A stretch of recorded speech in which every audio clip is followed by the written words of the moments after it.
Oi, tudo bom? Seja bem-vindo ao Salto para o Futuro. Vira e mexe, você ouve alguém dizer que acha que o mundo está de cabeça para baixo? Catástrofes naturais, gente fugindo de conflitos, a crescente intolerância com as chamadas minorias, violência de todos os tipos e, de quebra, dois presidentes de duas grandes potências fazendo o mundo ficar assombrado com a possibilidade de uma terceira guerra mundial. Aqui no Brasil, uma pesquisa sobre perspectivas de futuro, realizada em julho pelo Instituto Locomotiva, mostrou que 69% dos entrevistados apresentaram preocupação com as próprias condições socioeconômicas ao longo prazo. Receio que atinge não apenas os brasileiros, como também milhões de pessoas em todo o mundo. E já que estamos a poucos dias de um novo ano, eu, você e muita gente que nos assiste já deve ter feito um balanço de 2017 e provavelmente já está fazendo planos para essa nova etapa da vida. Afinal, sonhar é preciso para seguir em frente. E é sobre isso que vamos falar no Salto para o Futuro de hoje. Como diz a letra de um samba-enredo conhecido, sonhar não custa nada. Então a gente hoje discute no programa a importância dos sonhos na vida de todos nós. Para esta conversa, convidamos a psicanalista Evelyn Sidzer e o professor de filosofia Silvério Ortiz. Obrigada pela presença de vocês. A gente falou lá na abertura do programa um pouco desse ano de 2017, né? A gente teve aí um ano um pouco conturbado nas relações humanas. Aí a gente está vendo guerra, a gente está vendo conflitos entre países, a iminência aí talvez de uma terceira guerra mundial com a briga aí de dois presidentes.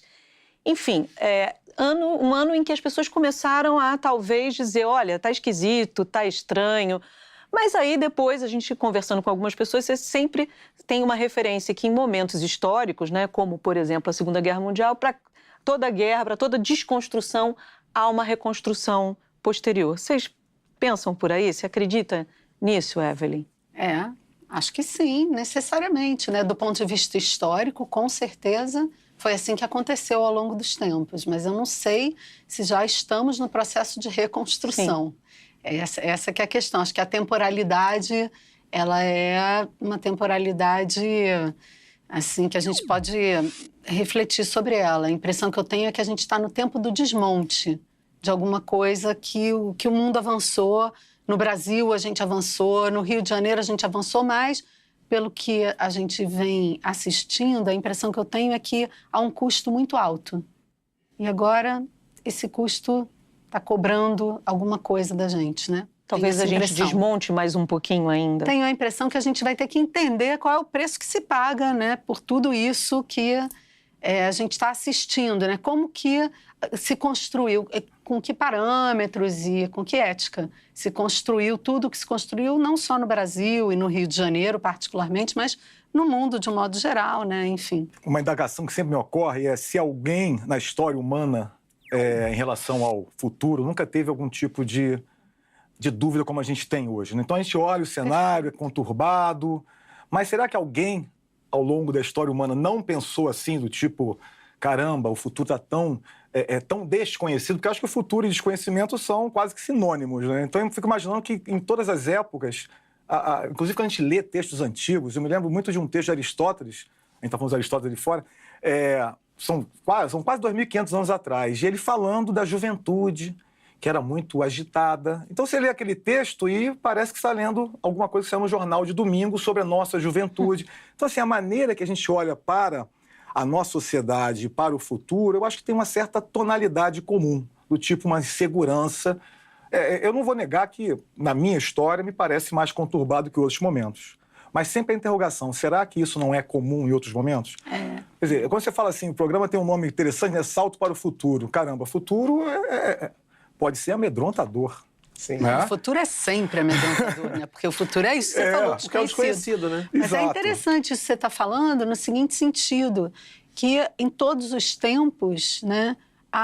Assim, puxando a brasa aqui para a sardinha do Freud, da psicanálise, né?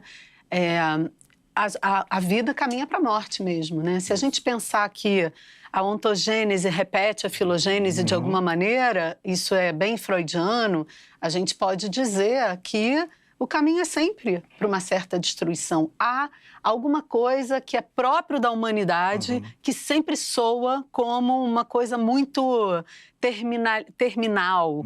E concordo plenamente com você. Em todos os tempos, você sempre ouviu a avó dizer que no meu tempo, né? Isso aí. É mais ou menos a mesma ideia, né? Exatamente. Mas tem uma questão também, né? nesse sentido, ouvido vocês dois falar. No tempo das nossas avós, também me parece, e aí vocês podem discordar, que a vida era um pouco mais previsível no sentido... A vida nossa cotidiana, ordinária.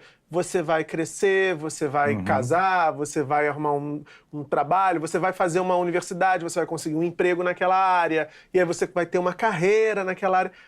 Como diz o Bauman, a coisa foi da liquidez, a coisa veio desconstruindo tudo. Então, me parece que esse estado de impermanência, né, de fluidez de tudo que nos cerca, também contribui para essa impressão de que a gente está instável demais o tempo inteiro. Talvez projete também essa percepção de dúvida no futuro, né? Mas assim, eu penso duas coisas sobre isso. Uma é que isso sempre houve, né? Porque mesmo no tempo da sua avó, havia quem ficasse muito inquieto com essa ideia tão pré-determinada de que eu vou fazer isso e eu vou ter uma carreira. E que tipo de garantia é essa que a vida não tem? Porque a vida não tem essa garantia. Se você for pelo caminho da subjetividade de cada um, né, você vai ver que ninguém, nem no tempo da sua avó, tinha essa sensação de tanta tranquilidade assim com a própria vida, mesmo que parecesse socialmente que tudo era mais garantido. Então, por isso que o Bauman faz tanto sucesso, né? Porque desde sempre foi assim. Do ponto de vista de cada um, né, nunca houve essa coisa tão certinha, que fosse acontecer naquele tempo. O que interrompe o percurso de cada um, a angústia, o que irrompe desde dentro, é muito inusitado. E sempre foi muito inusitado, né? Assim, lá em 1895, né, havia um hospital inteiro de mulheres que se debatiam e ninguém sabia por quê. Né? Ninguém sabia por que elas ficavam paralisadas, por que o braço não mexia, porque... Enfim, precisava de pesquisas. Isso era no tempo de que as coisas pareciam fluir tão corretamente e parecia haver espaço para todo mundo. Não, eu não acho isso. Eu acho assim, há uns 8, 9 anos atrás, aqui no Rio de Janeiro, no Brasil, a gente poderia dizer assim, nossa, o Brasil está bem, né? Você ia para a Europa e todo mundo queria vir para o Brasil. Os portugueses todos queriam vir para o Brasil, né? Agora os brasileiros todos querem ir para a metrópole, né? Assim, os colonizados estão querendo voltar, né? Enfim, para a corte, né? Enfim, é uma coisa muito curiosa. Eu concordo com ele, quer dizer, onde a gente está parece incerto, onde a gente está... Essa ideia do Bauman é interessante trazer, acho que faz um diálogo interessante. É verdade é possível que seja verdade que esse olhar sobre o futuro sempre seja amedrontador, sempre foi. Mas, assim, a liquidez que você mencionou, eu lembro uma vez participar de um trabalho, tinha uma psicóloga, e eu sei que é diferente, né? Mas a psicóloga trabalhava com recursos humanos. Ela falou a seguinte coisa que foi muito interessante.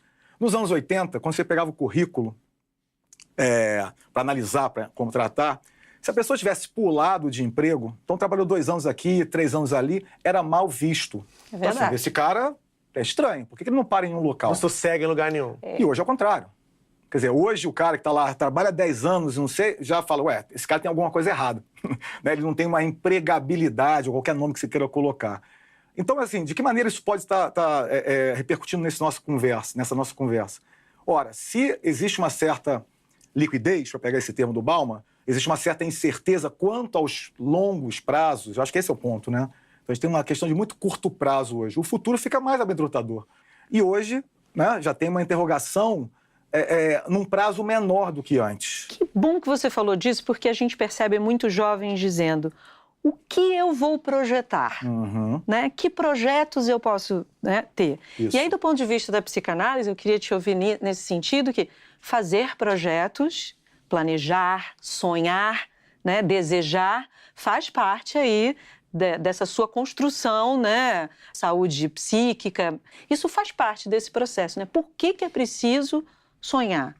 Bom, então, isso é um longo tema. Dá uma tese, né? Ser sucinta. Então, assim, da perspectiva da psicanálise, né, para a gente falar direitinho como se deve, o sonho e o desejo, né, são duas coisas diferentes. Então, o sonhar no senso comum não é exatamente o que a gente fala quando a gente fala de sonhos em psicanálise.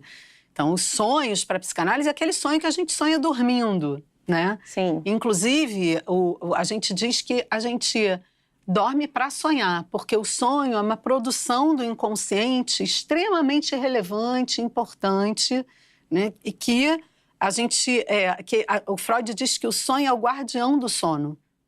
Ele guarda o sono. É necessário absolutamente essa atividade inconsciente, psíquica, e o sonho é uma das formações privilegiadas do inconsciente e vamos dizer assim, a gente poderia dizer que quando Freud lançou esses 2 volumes sobre os sonhos, que é um livro muito legal, e ele desenvolveu como o aparelho psíquico funciona, ele inaugurou assim fortemente a psicanálise, né? Enfim, tudo bem. Então isso é um aspecto, né? O sonho é uma formação do inconsciente. Também da perspectiva da psicanálise, o desejo é um significante fundamental, muito importante. Então, a sua pergunta, me parece, refere-se mais aos desejos, sim, né? Sim. O que é o desejo para a psicanálise? Que também precisamos diferenciar da ideia de vontade, né? Porque o desejo também está referenciado ao inconsciente, aquilo que vai por um viés que não necessariamente a gente captura com tanta facilidade quanto eu estou com vontade de, né, ir ao banheiro, beber água, tomar um milkshake. Às vezes você fala assim, estou com vontade de comer uma coisa que não é nada disso que tem aqui. Né? Para usar um exemplo muito banal, isso tem mais a ver com desejo, né? Tem 1000 coisas para comer, mas não é nada daquilo que vai matar a sua fome, né? Enfim. Geralmente acontece à noite. Geralmente acontece à noite, na hora que você está evitando dormir para não sonhar, né? A insônia tem muito a ver com isso, né? Evitar dormir para não sonhar. Óbvio que isso não são processos voluntários, né? Da vontade. Mas é óbvio que é fundamental, para chegar na sua pergunta rapidamente, é que as pessoas desejem coisas e entendam o que desejam, né? Quando eu estava na faculdade, para retomar, né, o que ele estava colocando a respeito dos estudantes e tal, né, de como é importante a gente entender o que mudou, o que ficou líquido, mas quando eu estava na faculdade, eu disse, eu vou ser psicanalista. Né? Eu queria ser bailarina, fui bailarina, não fui, eu vou ser psicanalista. Todo mundo falava, psicanalista vai morrer de fome. Tem que fazer RH. Justamente. Você não vai ser nada. Por que as pessoas falam isso nesse momento da escolha da carreira que já é tão difícil? Eu nunca ouvi alguém dizer assim, escolhe isso sim que vai dar tudo certo. Não. Sempre dizem. Jornalistas me diziam que eu ia morrer de fome. Mas assim, então, para dizer que se você escolhe, qualquer escolha que você faça, que realmente você tenha uma vamos dizer assim, o seu desejo esteja bem colocado ali, né? Você esteja realmente, a gente chama assim, pelo viés do desejo, que não é o da vontade consciente, também não é aquilo, não, mas se eu fizer isso no mundo atual, como é que eu vou fazer? Não tem lugar para isso. Não é racional. Enfim, não é muito racional, também não tem a ver muito com a demanda do outro. Então, a gente chegou num ponto que tem muito a ver com as questões que a psicanálise trabalha. Sim, você precisa, né, ao avançar na vida, tentar entender o que em você vem a partir da demanda do outro, que te marca e que te deixa fixado numa determinada tentativa de agradar o outro, e o que é do seu desejo, né? É muito fácil a gente entender isso quando a gente pensa nos pais e nos filhos, mas a gente pode também estender isso para o mundo, para esse discurso. Hoje você tem que ter um currículo assim ou assado, senão você não vai conseguir um lugar no mercado de trabalho. Eu penso que, claro, a gente tem que se relacionar com o mundo, claro, a gente não está, né? Tudo isso é uma relação com o mundo, o outro pode ser entendido como o mundo, esse conceito da psicanálise deve ser entendido como o mundo, como a linguagem, como o código mais amplo, mas é desde esse lugar que a gente depreende o desejo mais íntimo. E fazer uma coisa que não está de acordo com seus desejos e interesses, a gente poderia usar essa palavra, né? Seu interesse, onde realmente aquilo te toca, te emociona, do ponto de vista mais íntimo, não serve. Você não vai conseguir ser bem-sucedido. Porque você está indo contra os seus interesses, que talvez você nem conheça, nem tenha percebido. Tem que ter um pouco de paixão no que você faz. A Evelyn falou do ponto de vista da psicanálise, do ponto de vista do pensamento, da filosofia. Qual é a importância para a nossa constituição como seres humanos, né? desses interesses, desses desejos, ou do que a gente está chamando aqui no título do programa de hoje, de acordo com a linguagem mais popular do senso comum, de sonho? Qual a importância de sonhar para a nossa vida? Sonhar é preciso, né? Foi o título que foi dado, né? Obviamente lembra o navegar é preciso, Exatamente. Viver não é preciso. E a gente pode pensar de duas maneiras. Sonhar é preciso. Eu estou falando no preciso aí como uma necessidade, porque, então, a gente pensa em futuro, eu estou pensando nos sonhos desse momento, né? Como uma espécie de conteúdo do futuro, né? Aquilo que vou entender com algum projeto, interesse, enfim, os nomes podem se alternar, mas alguma coisa que eu coloco como sendo um objetivo, uma meta, um desejo. Eu vou usar a palavra vontade daqui a pouco mais. Enfim, o sonho seria o conteúdo do futuro. É preciso? Eu acho que sim, necessário, se eu quiser ser autor da minha história, né? Eu acho que o sonho tem um papel importante aí, né? Ele ajuda a construir horizontes, ajuda a construir uma trajetória. E do outro lado, na ideia da precisão, o sonhar, ele é muito mais preciso que a vida. Tem um meme que circulou na internet que é super interessante, eu sempre uso, tem bastante efeito que as pessoas se reconhecem, que é mais ou menos assim. Um primeiro gráfico mostra o que eu planejei, e é um gráfico simples, uma reta, e o outro gráfico mostra o que aconteceu, né? E, na verdade, é uma bagunça.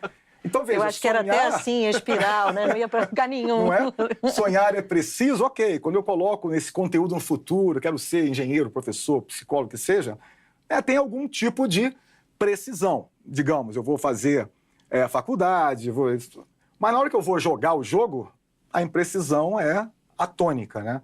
Então eu fico pensando, como a gente trabalha no programa Salto para o Futuro, saltar é uma espécie de trampolim, né? Você usa um trampolim. Então o trampolim que no caso assim faz um recuo maior, é aquele que me catapulta para frente com mais propriedade, digamos assim. E esse ir para trás, né, sempre que a gente fala de tempo, o Agostinho é uma referência fundamental, né? Não existe futuro nem passado, o que existe é presente, eu só vivo no presente. Então o passado está aqui como lembrança. Então é razoável que eu pegue essa lembrança, que eu trabalhe a lembrança como uma espécie de ferramenta para o autoconhecimento, né? A minha história está escrita, óbvio, não é sozinho, né? Mas ela tem alguma coisa me dizendo. E o futuro só vai estar presente no presente como expectativa, como planejamento, como algum tipo de conteúdo de futuro que eu estou trazendo, né, para essa reflexão.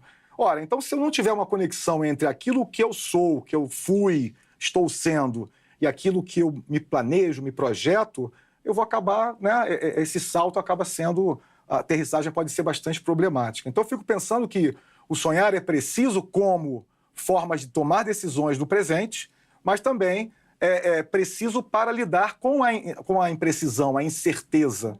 Então eu fico pensando assim, imaginar que eu pense em ser médico, vamos tentar uma carreira que não esteja presente aqui, né? Então, quero tornar-me médico. Esse é um sonho que envolve planejamento, uma faculdade, enfim. Sonhar em ser um médico bem-sucedido, talvez aí já tenha um problema, porque esse ser bem-sucedido já não é exatamente completamente ao meu alcance, né? Eu posso ser um cara investir numa profissão, preocupado, enfim. E, como resultado disso, ser bem-sucedido. Agora, o meu sonho de ser bem-sucedido está muito mais na imprecisão, né? É uma possibilidade, mas não depende só de mim. Então, concentração naquilo que é provável. Até a própria ideia do que significa ser bem-sucedido precisa ser considerada como uma variável, porque ela depende de cada interpretação de cada indivíduo, não é isso, Evelyn? Sem nenhuma dúvida, né? Quer dizer, há uma singularidade no desejo que resulta no que é bem-sucedido para cada um, certo? Exatamente. Tem uma particularidade, quer dizer, essa semana eu escutei de um rapaz que é muito bem-sucedido na profissão dele, dizendo, bom, agora para mim sucesso é diminuir tudo, né? Querer menos, isso que é sucesso para mim no momento. Para o outro, né? Enfim, há uma insaciabilidade, né? Como a gente estava falando aqui, né? E o cara quer sempre mais, sempre mais. O que é ser bem-sucedido? É ser o médico mais rico? É isso que é ser bem-sucedido? Ou é o médico que consegue fazer o projeto mais interessante a respeito da medicina? Então, ser bem-sucedido é uma coisa muito singular, né? Agora, que tem uma questão desse bem-sucedido que a sociedade muitas vezes projeta um ser bem-sucedido. E muitas vezes está muito nessa linha, né, Evelyn, de ter dinheiro, ter posses, do consumo, né? E quando o sujeito não está muito bem aí construído como sujeito, ele fica se perguntando, eu tenho que ter aquilo para ser bem-sucedido. Aquilo cola nele, né? Aquilo gruda nele. E aí, como é que desconstrói isso? Vamos pensar assim, o que significaria ser rico? Ter poucas necessidades. Sim. Né? Então, uma ideia de ser rico, não estou falando só na questão material, mas na palavra como um todo, é ter poucas necessidades. Então, se eu sou, agora falando materialmente, tenho boa renda, tenho boas, né, condição material, mas vivo constantemente com fome, né, essa riqueza de pouco me vale. Então, essa equação entre o que me é necessário para me sentir bem. Quando você fala, desculpa te interromper, com fome é uma fome simbólica, com fome de continuar consumindo, de continuar... o tempo inteiro, né? de consumir. Então, você vê pessoas que são muito bem sucedidas materialmente, que estão constantemente tristes porque você não tem um poço sem fundo. Né? O Epicuro, que é um pensador da antiguidade, mas ele é muito interessante para falar da sociedade de consumo, né? Porque tem uma frase dele que é: se você não sabe o que é bastante, nada é suficiente.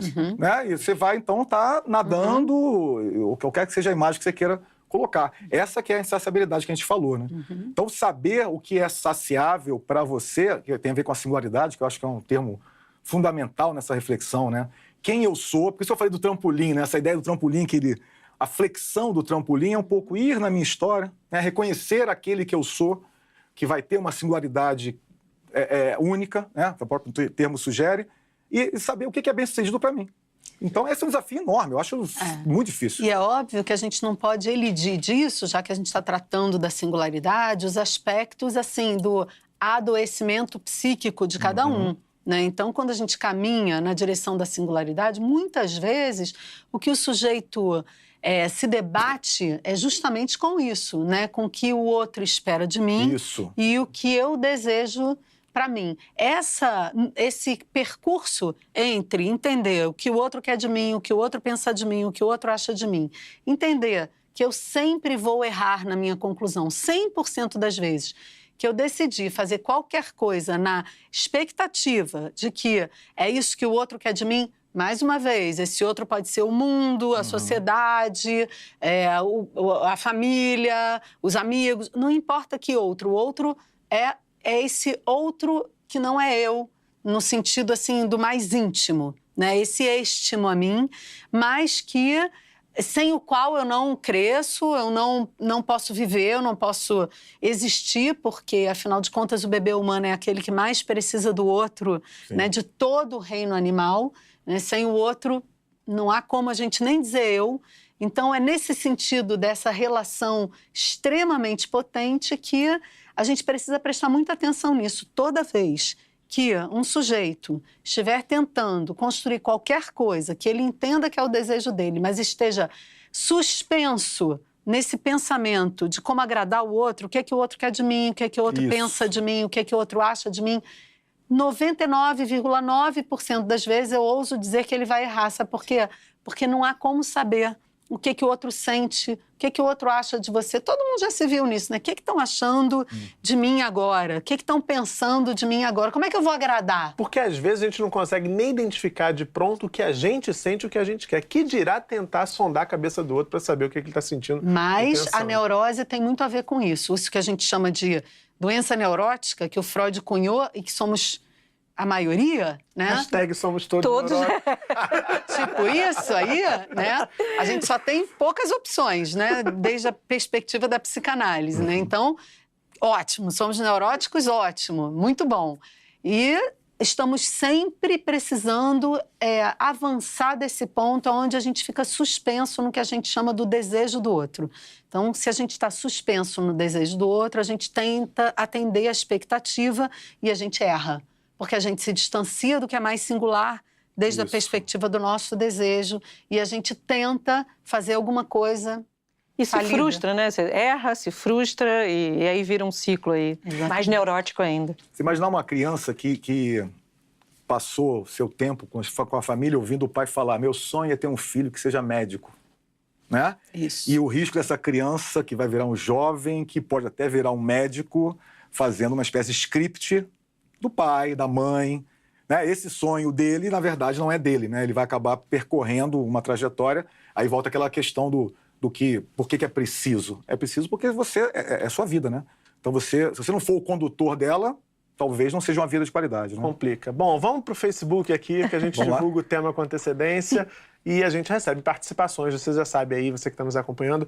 A Leila Bonfatti Raimundo Ferreira disse que sonha com a faculdade, sabe que vai conseguir. Leila, a gente também sabe que você vai conseguir. Continua tentando. Vai ser agora em 2018, a gente bota fé, viu? Depois escreve aqui contando pra gente que tá tudo certo. Beijo, boa sorte. O Aldo Tavares pergunta o que fazer com aqueles que não correm atrás do bem próprio ou os que sequer têm um sonho. Obrigado pela participação, viu, Aldo? O que faz com quem não sonha, Evelyn? É possível ajudar? Bom, a gente precisaria entender melhor o que é isso que, enfim, do que se trata, mas vou arriscar aqui, né?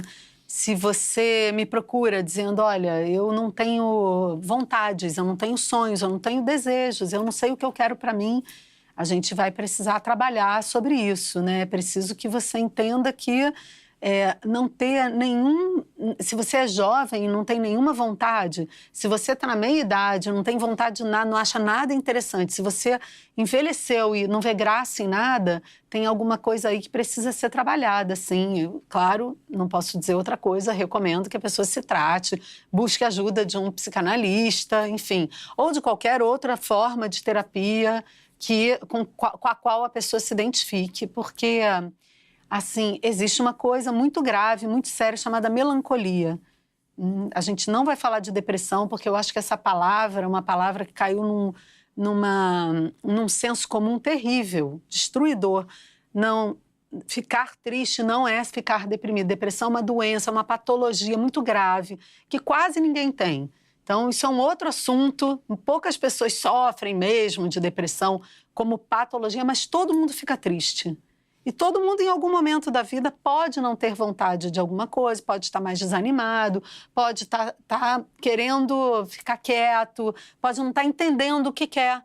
Precisa de ajuda para descobrir. Mas se a pessoa tem uma melancolia forte ao longo da vida toda, isso é mais grave, isso sim. Agora, diante disso que você falou, a gente percebe que existe uma sociedade aí também do culto à felicidade. Se você não disser que está feliz, se você não disser que, né, eu sou feliz o tempo inteiro, você tem algum probleminha, que aí entra nesse campo aí do vamos cada vez mais usar algum medicamento.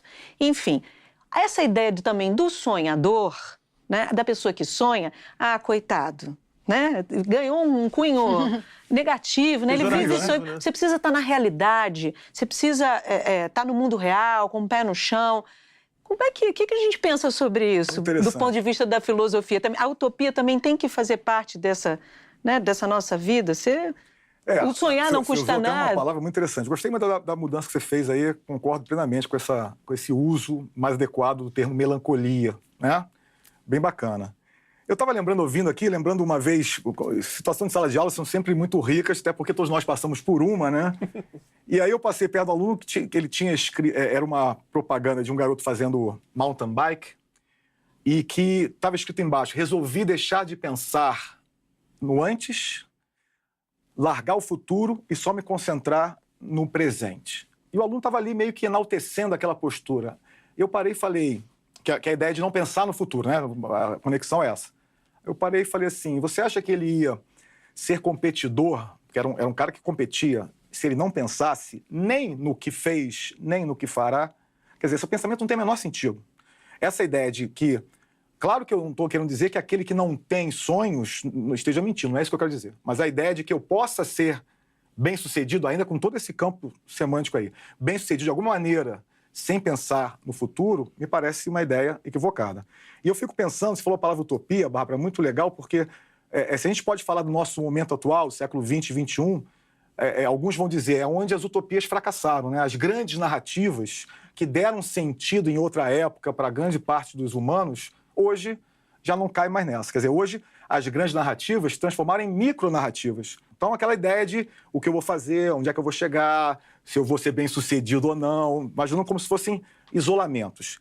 E aí, o que eu estou pensando aí quando você estava falando? Um dos grandes pensadores, né, um pouco anterior ao Freud, e dizem que o Freud tem uma certa herança dele, que é o Nietzsche, né? Ele dá uma espécie de... faz uma análise dos próximos séculos, né? Ele foi muito preciso nisso, que ele fala, o que eu falo é para os próximos séculos, não é para agora. Então, justamente onde nós estamos. E uma imagem que ele usa é que esse esvaziamento dessas narrativas, que eram doadoras de sentido, criou uma espécie de abismo, né? Criou um buraco. Então a gente olha hoje, podemos olhar para nossas existências e perceber que elas têm um certo vazio de sentido. A questão que eu queria chegar para responder você é que algumas pessoas estão engolindo esse abismo, né? Tem uma passagem do Nietzsche que é: cuidado quando você olha para o abismo, que ele pode entrar em você. O nada pode entrar em você. Então volta à questão do futuro. O futuro é uma espécie de nada, né? Eu que vou preencher, quando eu for preencher, não é mais futuro, é presente. Então ele é uma espécie de nada. E eu acho que, de repente, essas pessoas com dificuldade, se sentirem motivadas a pensar no futuro, são pessoas que talvez tenham engolido esse niilismo, ou seja, essa espécie de nadismo. Tanto faz. O que eu vou pensar no futuro? Eu não controlo, né, o que vai acontecer. O máximo que eu posso fazer é ter uma espécie de esperança de não me dar muito mal. E aí eu viro um torcedor e não um jogador. Né? Ao invés de eu estar jogando o jogo que é a minha vida, eu fico lá meio que torcendo para dar certo, né? Como se isso não tivesse alguma possibilidade das minhas ações contribuírem para isso. Né? Você abre mão do protagonismo. Exatamente. Né? Tem um comentário muito bom para fazer sobre isso, que é o seguinte: uma das primeiras pacientes que eu recebi muitos anos atrás, nem vou falar quantos, ela chegou no consultório dizendo: eu vim aqui porque eu não consigo parar de chorar, porque eu fico pensando que todo mundo vai morrer, né? A gente vai morrer. Então, para que viver? Isso seria a pergunta que se refere exatamente ao que o Silvério está falando aqui. Exatamente isso. Ela chegou no consultório desesperada, eu só penso na morte, né? E se todo mundo vai morrer, né? E para quê? Para que eu vou sonhar? Qual o sentido, né? Que é a grande pergunta. Bom, aí eu falei para ela: olha, assim, a única coisa que eu tenho para te dizer sobre isso é que, de fato, não há sentido, mas não é pela busca do sentido que vivemos, não por isso, né? Não é a busca do sentido. Agora, ficar pensando na morte é uma ótima maneira de não pensar na vida, né? Porque a morte é a única garantia que a gente tem mesmo. Pensar na vida é outra coisa, onde não há garantias, onde a gente não sabe do que se trata, onde o futuro é o que a gente vem a fazer e colocar ali. E existe uma coisa que a gente fala em psicanálise, que é o desejo, mas existe o que a gente chama de causa de desejo, que refere-se justamente a isso. Qual é a causa de desejo que te move apesar da morte? Porque o Freud, seguindo a tradição nietzschiana, justamente, de alguma maneira, né, dialogando com isso, ele, no final da obra dele, a partir de 1920 em diante, ele disse: olha, a pulsão, que é uma energia, vamos dizer assim, psíquica, para falar de uma maneira muito, muito simplista, né? É um conceito da psicanálise, é sempre mortífera. Ela sempre caminha para a morte, né? Portanto, a gente tem que lidar com isso o tempo inteiro. O que dialoga com isso é a causa de desejo, é o que fazemos, né, para não engolir o nada. Né? Como ele disse, para não engolir o nada. O que a gente faz para sustentar a vida como causa? Né? Enfim.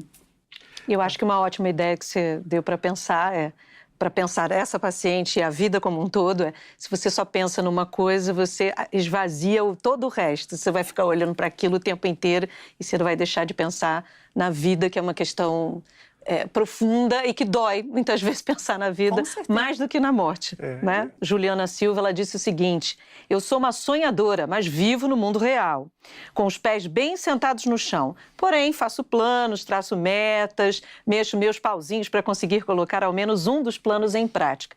A vida é assim, cheia de obstáculos, mas sonhar com um futuro melhor alivia a carga do presente. 2018 será um novo ano e todos corremos o risco de sermos mais felizes. Que bom, Juliana, que boa mensagem, bacana, positiva, a gente adorou, viu? Vai ser bom para todos nós, tomara, né? A gente torce.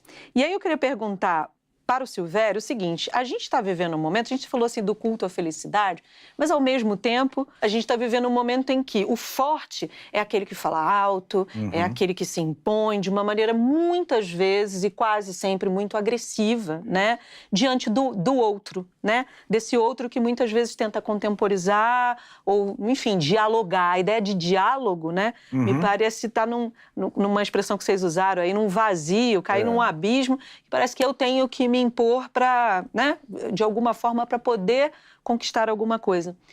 Até que ponto a opressão também não é bloqueadora de sonho, bloqueadora de desejo, bloqueadora do seguir em frente, né? oprimir o outro faz com que esse outro se retraia e não queira sonhar.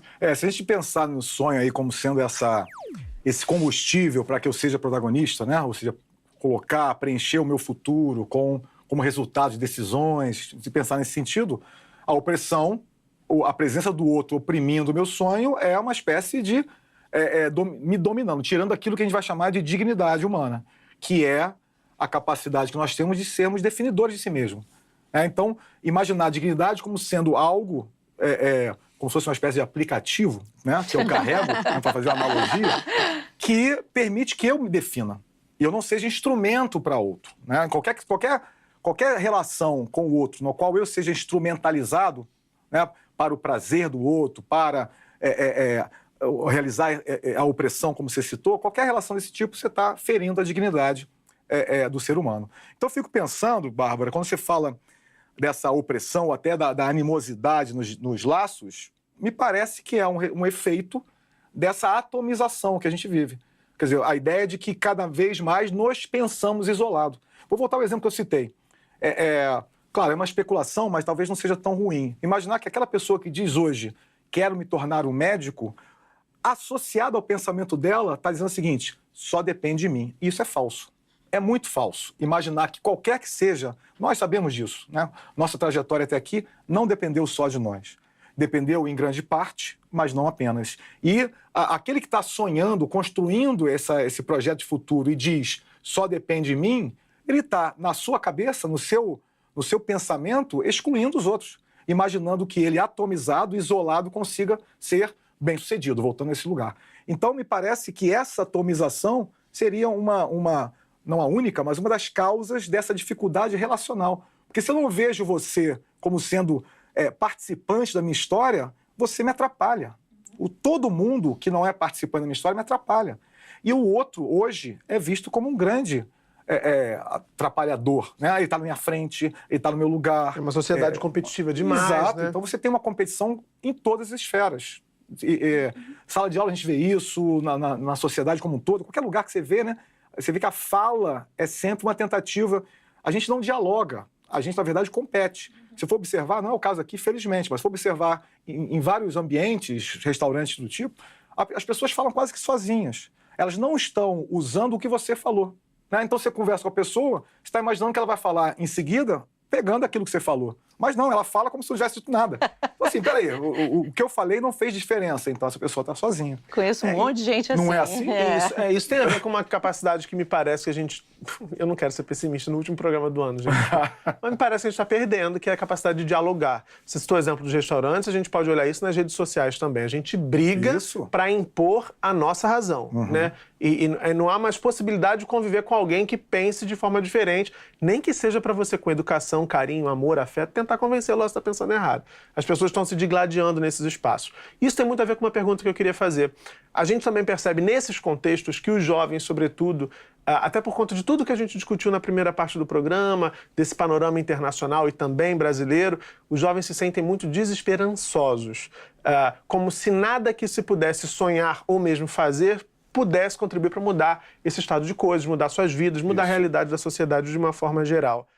Ao mesmo tempo, a gente sabe, a história nos ensina, que são os sonhadores que promovem grandes mudanças no mundo. A gente tem o Martin Luther King, que falou, eu tenho um sonho, que fez um discurso histórico e que até hoje ecoa, e felizmente a gente precisa lembrar sempre que continue a ecoar.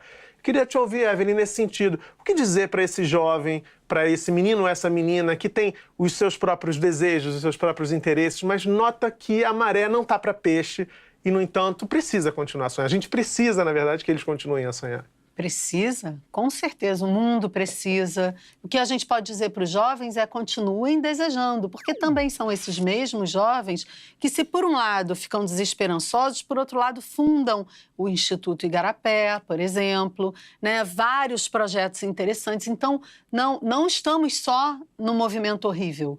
Os jovens estão realizando coisas, conseguindo, projetando, né? Enfim, existem discursos muito inovadores, interessantíssimos. Práticas também, felizmente. Práticas muito interessantes, e eu acompanho muitos jovens que não são desesperançosos. Né? Eu acompanho ali, pessoalmente, muitos jovens que eu atendo e que são pessoas cheias de desejos e batalhando, né, para colocar isso para que isso aconteça na cidade, fazendo acontecer. Então, é óbvio, a gente precisa continuar desejando. Aí, só para retomar o título do programa, da mesma maneira que o sonho, desde a perspectiva da psicanálise, é muito preciso, porque ele revela um desejo recalcado inconsciente. Então, quando a gente sonha, desde a perspectiva da psicanálise, a gente está construindo uma imagem muitas vezes distorcida de alguma coisa que a gente precisa trabalhar para entender que é o nosso desejo mais íntimo e genuíno. Então, eu acho que isso é só para poder registrar aqui. A Solange Bernardo foi lá no Facebook. Obrigado, Solange. Perguntou qual a relação entre sonho e realidade. Eles se condicionam mutuamente? É exatamente disso que você estava falando, né? O sonho, muitas vezes, ele expressa algo... Sempre. Sempre. Ele expressa... Estou ali, arriscado aqui, me arriscando. O sonho sempre expressa algo que muitas vezes você nem tem, do qual muitas vezes você nem tem consciência, mas algo que está ali dentro e que você pode trabalhar, certamente. Justamente, ele vem para te dizer, trabalhe por aqui, vamos tentar entender aqui do que se trata, para você poder, assim, acessar alguma coisa sua, né? Enfim, muito interessante, que é a do campo do desejo. Então... Agora, já que você tocou nessa questão dos jovens, a gente fala que... A gente está num canal de educação e fala com muitos educadores. E a gente sabe que muitas vezes os educadores, por N motivos, professores, outros educadores de um corpo escolar ali, se sentem desmotivados por vários fatores e também deixam de sonhar, né? De sonhar para si e de sonhar para os seus alunos com quem eles lidam cotidianamente. E, por outro lado, a gente já viu muitas pesquisas que muitos alunos avançam quando eles se sentem incentivados por esse professor, inclusive nos seus sonhos. Vai lá, tá, sonha, é possível sonhar, vai para frente sim. Queria que você dissesse para esses professores a importância desse sonhar em relação a esse outro, né? Que é o aluno, com quem muitas vezes o professor é aquele que o aluno admira. Perfeito. Né? O papel do professor, nesse sentido, é muito maior do que a lousa, né? Sim. Como incentivador. Quando você falou desesperançoso, eu fiquei pensando aqui, acho que vou costurar uma fala. A esperança, ela tem um problema, ou pelo menos da maneira que eu vou desenvolver, que ela está sempre colada com medo, né? Quando você diz, eu tenho uma esperança, vou insistir no que a gente estava falando aqui, do ser bem-sucedido. Colado a isso, você tem o medo de não ser bem-sucedido. Então, esperança e medo são aquilo que na filosofia a gente chama de paixões tristes. Ou seja, elas reduzem, talvez seja uma forma de responder o que você falou, elas reduzem a minha energia, né?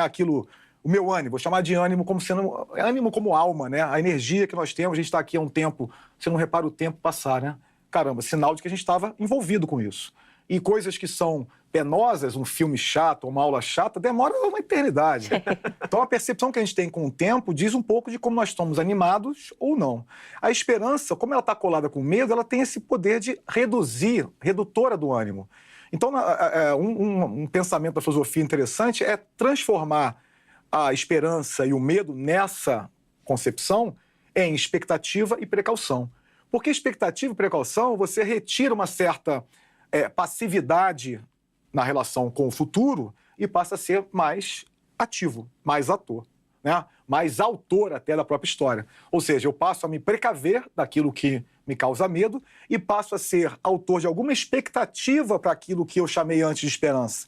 Então, a gente volta todo o primeiro momento, né? Então, o sonho como um planejamento, como um interesse em chegar a algum lugar que eu não sei se eu vou chegar, né? Isso não está exatamente no meu completo domínio, mas que tem algumas habilidades que hoje eu já consigo elaborar. Eu acho que a utopia como horizonte é fundamental. Então, a utopia, ela é o horizonte. Você nunca alcança, a gente não chega ao horizonte, né? A função, tarefa utópica, vai lá e alcança o horizonte. Por mais que alguém diga aí que a Terra é plana, não vai lá nadar para chegar lá. Mas me faz mover, né?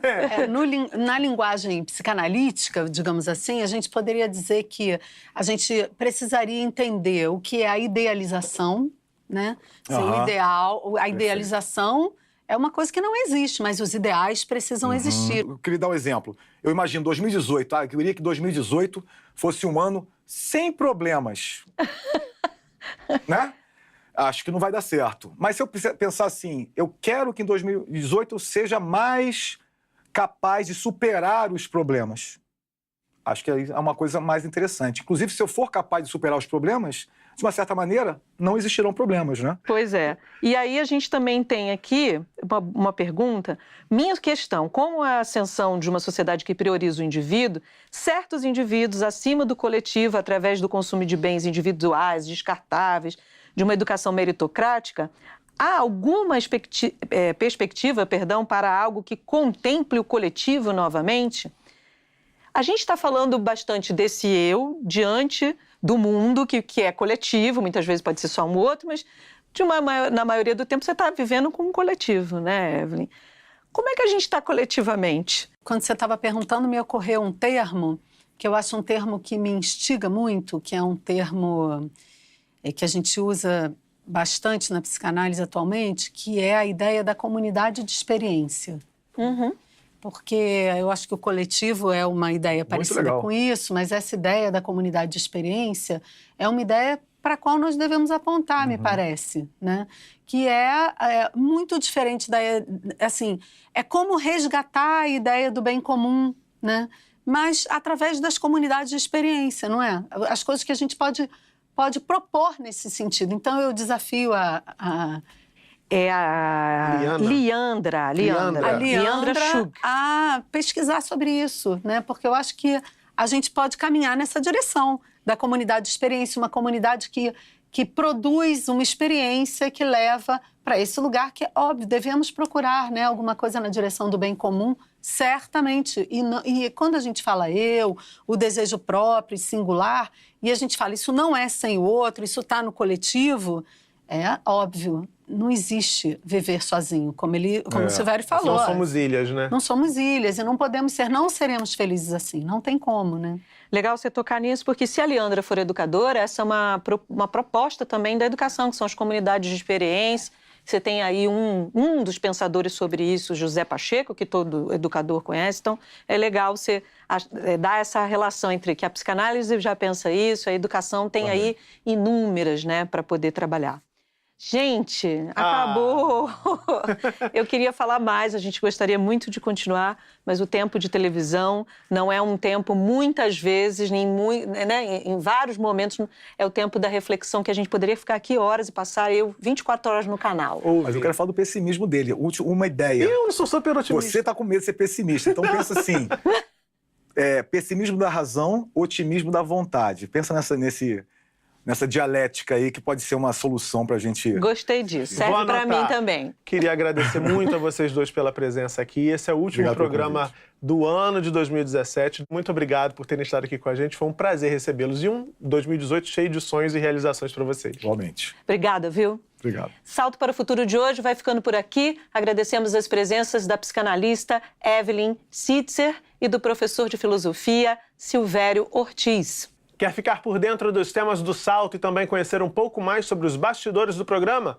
Então se liga nas nossas redes sociais. A gente tem Instagram e Twitter. E no Facebook da TV Escola, você ainda pode dar sugestões de pauta e fazer suas perguntas para incrementar nossos debates. No Instagram, a dinâmica é a mesma do facebook.com/TV Escola. Nossa equipe divulga os temas e você deixa as perguntas nos comentários. No Twitter, é só mandar a sua pergunta com a hashtag Salto para o Futuro.